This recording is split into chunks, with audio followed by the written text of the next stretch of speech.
देखु ये जो नरसंहार आतंकवादी मान द्वारा करागला अत्यंत दुर्भाग्यजनक दुखद घटना। यह सर्वप्रथम सनातनी केसरिया हिंदू बाहिनी तरफ मुझे घटन जो मैंने प्राण बलि देते श्रद्धांजलि दूची। तत्सहित मुझे चाहूँगी जे वर्तमान समय दलगत निर्विशेष सबु दलर नेता सरकार देशपाई हितपाई सरकार जो पदक्षेप नौकरी सम्मान जनावा सह समर्थन करने दरकार।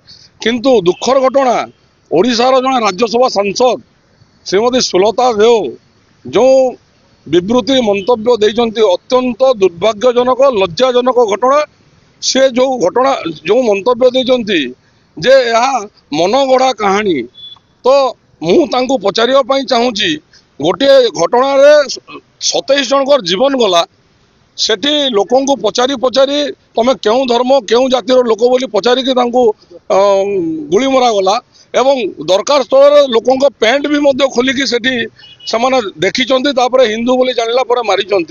तो यही घटना एते वीडियो भाइराल हैला परे एवं जो मानकर जीवन जाइए परिवार लोक निजे कहते कौ धर्म बोली पचारिक मारी बोली यह सत्वे जड़े दायित्ववान सांसद हिसाब रे से जो मंतव्य देते अत्यंत दुर्भाग्यजनक। से जानिबा दरकार जे विगत दिन रे 24 वर्ष धरी तांकरी सरकार राज्य रे शासन करुला एवं भोट बैंक तैयारी पई समाने विभिन्न पंथा अवलंबन करथिले।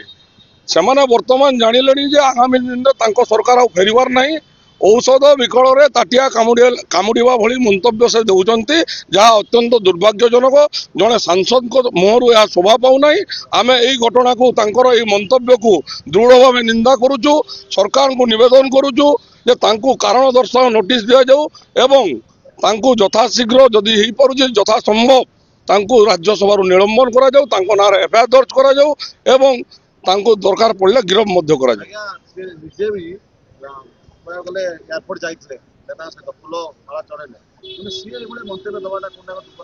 आज्ञा आपड़ देखि से निजे एयरपोर्ट जाइकी श्रद्धांजलि देले परवर्ती मुहूर्त में कैंडल शोभा यात्रा करी एपरी मंतव्य देइचंती।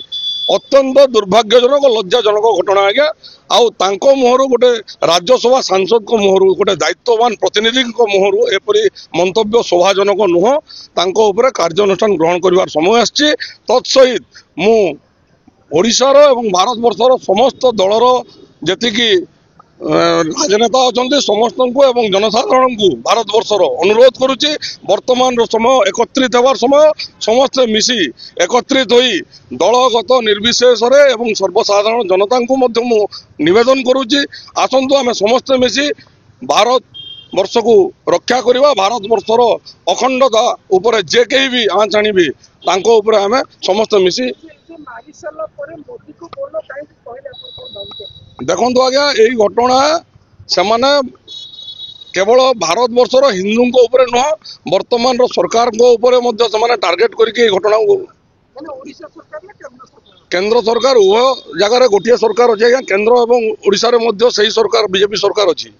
मोदी को कहतु कहबार उद्देश्य आपण मैंने जानी विगत दिन में वक्फ बोर्ड बिल को संशोधन करी नरेंद्र मोदी जी देशर यशस्वी प्रधानमंत्री नरेंद्र मोदी जी भारत संसद भवन रे लोकसभा एवं राज्यसभा रे उभय गृह रे भोटिंग माध्यम रे पारित करिसंती। बिल को आगत करथिले एवं पारित मध्य करैथिले किंतु किछि दल एबे मध्य से बिल को विरोध करूचंती। आपण आज्ञा बुझिलानी हाँ सस्मित पात्र ताकू सपोर्ट कले बोली तांको ऊपर कारण दर्शाओ नोटिस दिया जायछि बीजेडी तरफ रु। आज्ञा बीजेडी पार्टी तरफ रु सस्मित पात्र को कारण दर्शाओ नोटिस दिया जायछि से कहीं बिल को सपोर्ट कले बोली।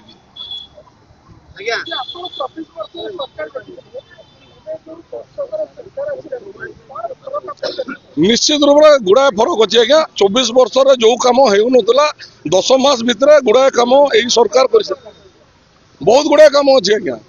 देखु एटी प्रथम कथा तो मुझे कहि गोटे हिंदू संगठन राज्य सभापति हिसाब रे गो सुरक्षा यही सरकार विभिन्न प्रकार पंथा अवलंबन करिछि। गो सुरक्षा जहाँ 24 वर्ष गोटे भी केसेस सामना को आसुना वर्तमान सरकार यही 10 मास भितर किसी ना भी आपण मैंने देखुए प्रत्येक दिन कौन ना कौन जगह गौचालाणकारी धरा जाऊँगी दरकार स्थल में एनकाउंटर गोमांस जो बिक्री होती धरा जाइए गो सुरक्षा क्षेत्र में सरकार कम कर गोशाला नूतन बिल पारित कर आगामी दिन रे यही सरकार आम आशा रखीचु जे जोटा ओडिशा गोहत्या निषेध आईन एवं गो संरक्षण बिल 2024 ताकू भी पारित करेंगे यथाशीघ्र